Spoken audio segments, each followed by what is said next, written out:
আপুনি ইয়াত মহাশয় মই যে আপোনাৰ ৰাতিপুৱাৰ পৰা কল কৰি আছো কিবা খবৰ আছেনে আপোনাৰ আৰে ই গাঁওখনলৈ ফুৰিবলৈ আহিছে ইয়াক প্ৰব্লেম নানিম নে মই সেই বুলি কি তই মোৰ ফোনটো ৰিচিভ নকৰিবি নেকি লগৰচোন মোক গালি পোৱা কেলেও কেলে নিদিম মোৰ খং উঠিলে মই মানুহৰ ওচৰত জিতি গালি দিব পাৰো খং উঠিলে মানুহৰ ওচৰত জিতি গালি দিব পাৰিবি মোৰ সন্মান মোৰ কি একো নাই নেকি তই নিজৰ সন্মানটো চাইছ কিন্তু মোৰ হলে ফোন ৰিচিভ কৰিব নোৱাৰ তই বেছি কৰ লাষ্ট পাই মাৰিবি তই কি মোক দম দিছ কি হ'ল দিব নোৱাৰিম নে দেখিলা দেবা এই প্ৰেম মানে ৰেড চিলি পেকেট মানে এই মানে পিছত বুজিবা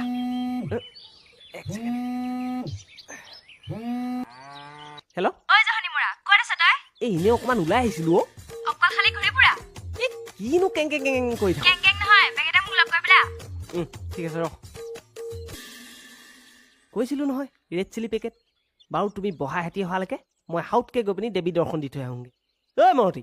এই ইয়াৰ ওচৰত অকণমান কথা পাতি দেচোন এই বহা দেই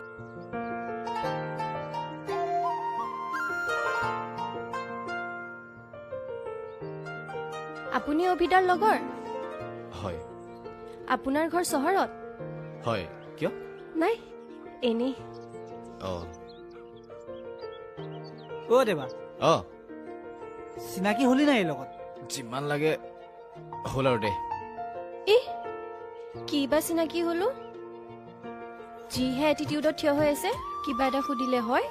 নহয় বা কিয় লাগে সেয়েহে শুনা পালো মুখখন কিন্তু মানিব লাগিব তোমাৰ দেৱা সেইবোৰ বাদ দে এই নাম কুহি আৰু কুহি ইয়াৰ নাম দেৱা হেল্ল' এতিয়া হেল্ল' ক'ব নালাগে